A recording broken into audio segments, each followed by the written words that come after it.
A very good afternoon to all the second semester students of Department of Business Administration, GC College. Today I have circulated a notes in your WhatsApp group that is related to the next part of your third unit, Human Resource Management. And this video which I have uploaded in your WhatsApp group, here I have tried to cater to different aspects of performance management. That is basically the topic of discussion today. So till now in the third unit of Human Resource Management, we have discussed the concept of training. We have discussed the difference between training and development. We have discussed the different needs for training program and the methods for training program, which is broadly categorized into on the job and off the job methods. So performance management is the topic of discussion today. Let me tell you that performance management is new both as a field of study as well as a field of practice. So performance management is not so primitive in the field of human resource. If you go back to the roots of it, the concept of performance management emerged during the early 1990s, although performance appraisal as a function prevailed in the organization for a long period of time. So what actually performance management is? Performance management is a process of planning performance, appraisal of the performance, giving feedback to the employees and counseling the employees regarding ways of improvement. So you can understand that performance management will consist of some activities. It will commence by planning performance. Planning performance means what is expected of the employees within the given set of resources and within a time frame is being conveyed to the employees. Then comes appraisal of the performance. Appraisal means evaluation. So appraisal of the performance means what is being expected of the employees. It is checked whether the employees has been able to achieve it or not. Then comes giving feedback to the employees regarding areas of improvement where he was lacking and the reason for his lacking in a particular area, and counseling him regarding ways of improvement. So Armstrong and Baron has given a definition of performance management.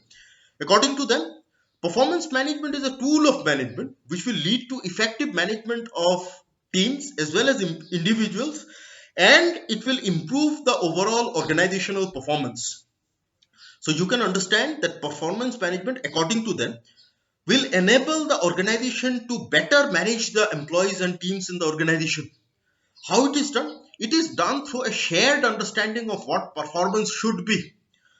Whenever there is a lack of consensus between the manager and the employees, or the organization and the employees regarding what should be the standard, then the employees will always feel that manager has set a very high standard.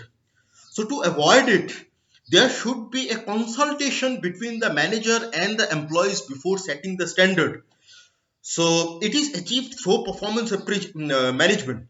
So in performance management, the organization has a shared understanding of what the performance should be. So let us understand what is the distinction between performance management and performance appraisal.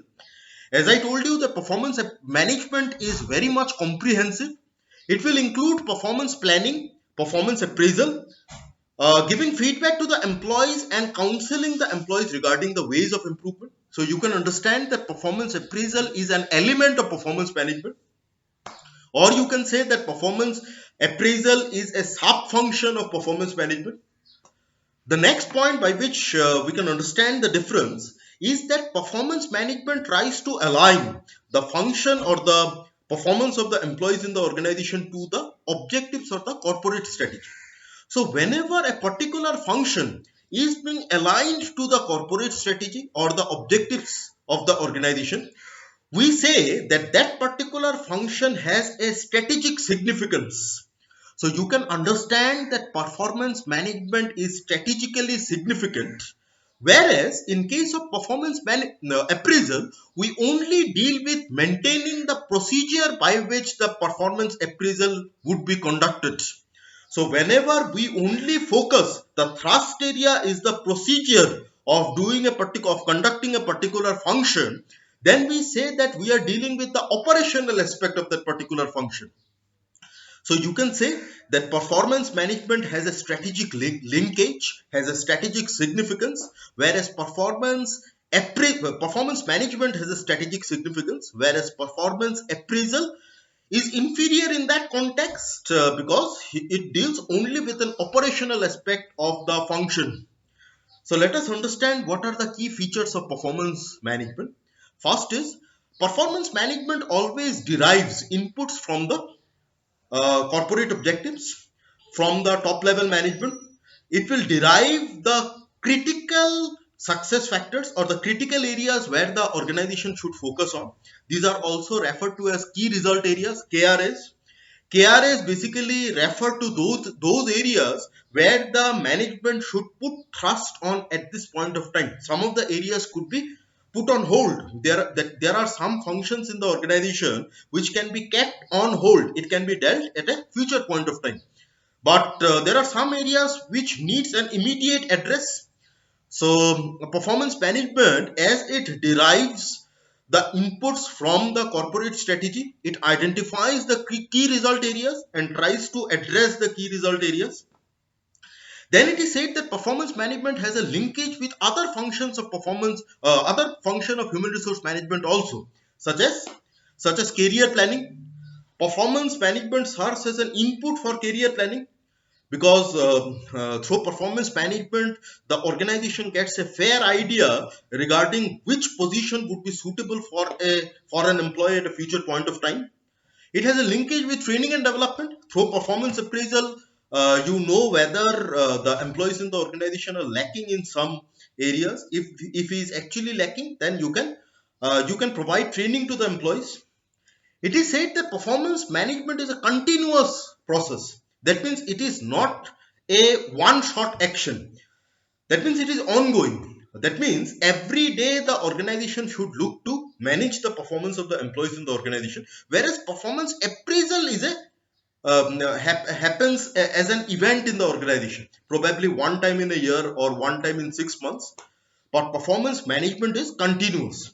It is said that performance management harnesses technology to communicate to the employees or to evaluate the performance of the employees in the organization. So technology plays a very significant role in performance management. And the last feature of performance management is that in case of performance management, the organization tries to give training to the managers or the coach on how to lead a team or how to lead an employee in the organization. So the coach or the role of the coach in case of performance management is very significant. That is something that the organization has in mind, and therefore the different organizations provide training to the coaches regarding how he should lead a particular team or how he should manage the performance of the employees in the organization. So this is how we have come to an end of this part. So I don't think this is just a notes of 3 pages. I don't think that it would take time for you to memorize this concept. Anyways, I will come up with the next note within a very short span of time, probably within 3 or 4 days. So before that, I expect that all of you would prepare these notes. Thank you very much.